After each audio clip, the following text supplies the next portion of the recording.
അവലോസ് പൊടി ഉണ്ടാക്കാൻ വേണ്ട ഇൻഗ്രീഡിയൻസ് ആണ് നമ്മൾ ഈ കാണുന്നത്. നല്ല പച്ചരി 5-6 മണിക്കൂർ നേരം കുതിർത്ത് പൊടിച്ച് വെച്ചിരിക്കുന്നതാണിത്. ഞാനിത് മിക്സിയിൽ പൊടിച്ചെടുത്താണ്. തരിയോട് കൂടി വേണം നമ്മളിത് പൊടിച്ചെടുക്കാനായിട്ട്. ഇനി മിക്സിയിൽ പൊടിച്ചെടുക്കുന്നവരാണെന്നുണ്ടെങ്കിൽ നമ്മൾ തെള്ളേണ്ട ആവശ്യമില്ല. നമ്മുടെ കയ്യിൽ നോക്കി അതിൻ്റെ തരി ഉണ്ടെന്ന് ഉറപ്പ് വരുത്തി അതെടുത്താൽ മതിയാവും. അതിലേക്ക് ആവശ്യമായിട്ടുള്ള തേങ്ങ ഞാനിവിടെ 1 കപ്പ് അരിയാണ് പൊടിച്ച് വെച്ചിരിക്കുന്നത്. ഇത്രയും അല്ല, ഇതിൽ കുറച്ചും കൂടെ ഉണ്ട് പൊടിച്ച് വെച്ചിരിക്കുന്നത്. 1 മുറി തേങ്ങ ചേർത്താൽ മതിയാകും സാധാരണ കണക്കിന്. പക്ഷേ നമുക്ക് തേങ്ങ കൂടുതൽ ചേർക്കുകയാണെങ്കിൽ കൂടുതൽ സ്വാദോട് കൂടിയിട്ടുള്ള അവലോസ് പൊടി ഉണ്ടാക്കിയെടുക്കാൻ പറ്റും. പഞ്ചസാര ഇത് ഓപ്ഷണലാണ്, നിങ്ങൾക്ക് ഇഷ്ടമുണ്ടെങ്കിൽ മാത്രം ചേർത്താൽ മതിയാകും. 2 ടേബിൾ സ്പൂണാണ് ഞാനിവിടെ എടുത്ത് വെച്ചിരിക്കുന്നത്. 1 ടേബിൾ സ്പൂൺ ജീരകം, ഉപ്പ് ആവശ്യത്തിന്. ഇത്രയും സാധനങ്ങൾ കൊണ്ടാണ് നമ്മൾ അവലോസ് പൊടി തയ്യാറാക്കുന്നത്. ഇനി അതെങ്ങനെയാണ് ഉണ്ടാക്കിയെടുക്കുന്നത് കാണാം. ഞാനിവിടെ ഈ ഉരുളിയിലേക്ക് പൊടിച്ചു വെച്ചിരുന്ന അരിപ്പൊടി, തേങ്ങ, ഉപ്പ് ഇവ 3 ചേർത്ത് നന്നായിട്ട് ഇളക്കുകയാണ്. വറക്കുന്നതിന് മുമ്പാണ് നമ്മളിങ്ങനെ ചെയ്യുന്നത്.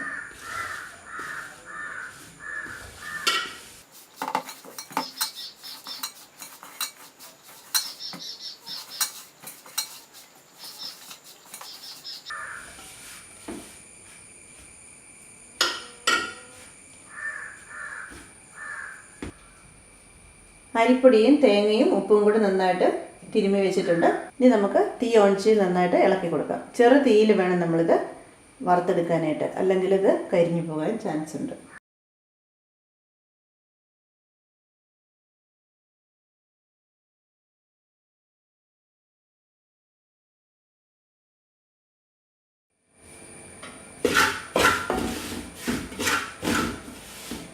ഞാനിപ്പോൾ ഇത് ഇളക്കി തുടങ്ങിയിട്ട് ഒരു 10 മിനിറ്റോളമായി. ഇപ്പം പൊടി നന്നായിട്ട് ചൂടായി ഫ്രീ ആയിട്ട് ഇങ്ങനെ നമുക്ക് ഇളക്കാൻ പറ്റുന്നുണ്ട്. പച്ചപ്പൊടി ഇടുന്ന സമയത്ത് നമുക്ക് ഇച്ചിരി ബുദ്ധിമുട്ടാണ്, അടിയിലൊക്കെ പിടിക്കുന്ന പോലൊക്കെ തോന്നും. പക്ഷേ കൈയെടുക്കാതെ തുടരെ നമ്മൾ ഇളക്കി കൊടുത്ത് വേണം അവലോസ് പൊടി തയ്യാറാക്കിയെടുക്കാൻ. അപ്പം നമ്മളിങ്ങനെ ഇളക്കുന്ന സമയത്ത് നമ്മളിപ്പോൾ ആകെ ഇട്ടിരിക്കുന്നത് തേങ്ങ, ഉപ്പ്, പൊടി ഇത് 3ഉം കൂടെ മിക്സ് ചെയ്താണ് നമ്മൾ നന്നായിട്ട് തിരുമ്മിയതിന് ശേഷമാണ് ഇട്ടേക്കുന്നത്. ഇങ്ങനെ ഇളക്കുന്ന സമയത്ത് നമുക്കിവിടെ കട്ട പോലെ തോന്നുന്നതൊക്കെ നമുക്കിങ്ങനെ തവി കൊണ്ട്, അല്ലെങ്കിൽ നിങ്ങൾ എന്താണ് ഉപയോഗിക്കുന്നത് അനുസരിച്ച് അതുകൊണ്ട് ഇങ്ങനെ ഒന്ന് ഉടച്ചു കൊടുക്കാം. എന്നാൽ ചിലപ്പോൾ തേങ്ങയിൽ പൊടി പിടിച്ചിരുന്നിട്ട് കട്ട പിടിച്ചിരിക്കും. അത് ഈ കൊടുത്ത് തന്നെ അത് ഫ്രൈ ആയിക്കോളും. നല്ല ടേസ്റ്റോടുകൂടി നമുക്കത് കഴിക്കാനും പറ്റും. അവലോസ് പൊടിയിൽ കുറച്ചൊക്കെ കട്ട കാണുകയും ചെയ്യും.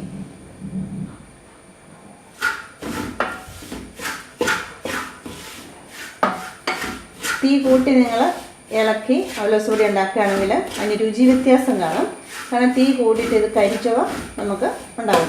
ആ സമയം നമ്മൾ തീ കുറച്ചിട്ട് ചെറിയ ഫ്ലെയിമിലിട്ട് നമ്മൾ തുടരെ ഇളക്കി നമ്മൾ വറുത്തെടുക്കുന്ന അവലോസ് പൊടിക്ക് നല്ല സ്വാദായിരിക്കും.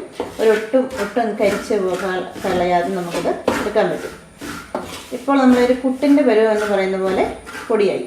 വറക്കാൻ ചെറുതായിട്ട് നന്നായിട്ടൊന്ന് ചൂടായിട്ടേ ഉള്ളൂ. ഇപ്പോഴും നനവുണ്ട് ഈ പൊടിക്ക്. ഇപ്പോൾ നമ്മൾ തേങ്ങ ഇതിലേക്ക് ഇട്ടിട്ടുണ്ട്. തേങ്ങ ഈ ഒപ്പം തന്നെ നമുക്കിത് വന്ന് കിട്ടും.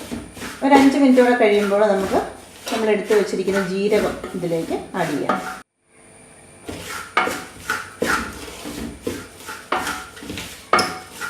ഞാൻ കുറേ സമയമായി ഈ അവലോസ് പൊടിക്ക് ഇത് ഇളക്കിക്കൊണ്ടേയിരിക്കുന്നു. ഇപ്പം നമ്മുടെ പൊടിയുടെ പാകം എന്ന് പറയുന്നത് നനവെല്ലാം മാറി ഉണങ്ങിയ പരുവാണ്. കൈകൊണ്ട് നമ്മളിങ്ങനെ പിടിക്കുമ്പോൾ നല്ല തരി പോലെ നമുക്ക് നല്ല ഫീൽ ചെയ്ത് ഒട്ടും നനവില്ലാത്ത രീതിയിൽ നമ്മുടെ പൊടിയായിട്ടുണ്ട്. ഈ സമയത്ത് നമുക്ക് ജീരകം ഇതിലേക്ക് ആഡ് ചെയ്ത് ഇളക്കാം. ഞാൻ ഇതിലേക്ക് 1 ടേബിൾ സ്പൂൺ ജീരകമാണ് ചേർത്തിരിക്കുന്നത്. ഇനി നന്നായിട്ട് മൂക്കുന്നോടം വരെ നമുക്ക് ഇളക്കി വറക്കണം.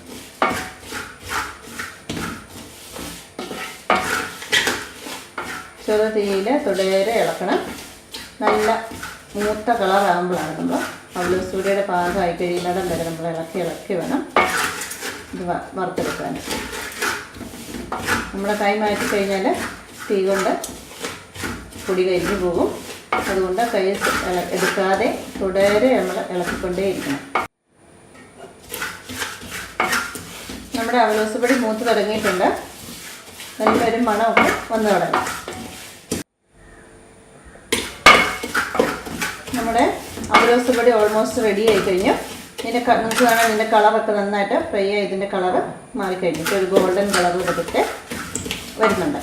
ഇനി പ്രത്യേകം സൂക്ഷിക്കണം, തീ ഏറ്റവും കുറച്ചിട്ട് വേണം ഇനിയുള്ള ഇളക്ക്, കാരണം ഒട്ടും കരിക്കാതെ വേണം നമുക്ക് എടുക്കാൻ.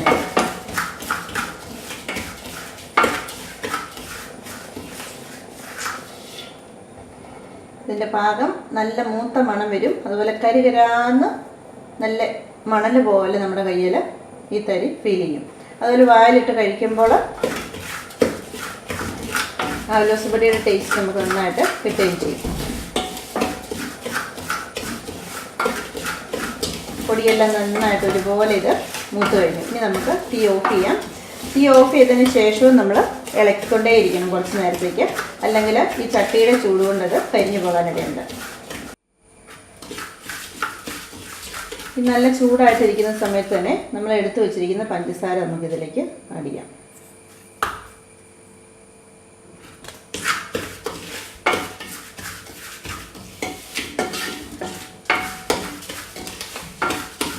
ഇപ്പോൾ നമ്മുടെ അവലോസ് പൊടി റെഡി ആയി കഴിഞ്ഞു. ഇനി നമുക്ക് തണുക്കുമ്പോൾ ഒരു ടിന്നിലിട്ട് സൂക്ഷിച്ച് എത്ര കാലം വേണമെങ്കിലും ഇത് സൂക്ഷിച്ച് വയ്ക്കാം.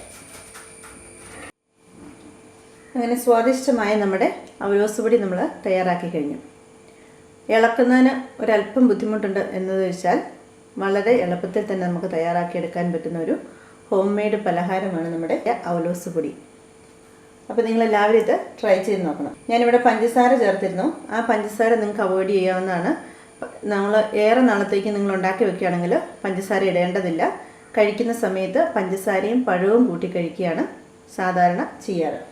അപ്പോൾ ഇങ്ങനെ ഇടുകയാണെന്നുണ്ടെങ്കിൽ നമുക്ക് കുറച്ച് ദിവസത്തേന് പിള്ളേർക്ക് കൊടുക്കുമ്പോൾ അവർ വളരെ ടേസ്റ്റോടെ കഴിക്കും. ഇങ്ങനെ നേരത്തെ തന്നെ പഞ്ചസാര ഇട്ട് വെച്ച അവലോസ് പൊടിയാണെന്നുണ്ടെങ്കിൽ. ഇത് ഞാനിവിടെ നമ്മുടെ നാടൻ പച്ചരി കൊണ്ട്, നമ്മുടെ തന്നെ വയലിലുണ്ടായ പച്ചരി കൊണ്ട് ഞാൻ ഉണ്ടാക്കിയതാണ്.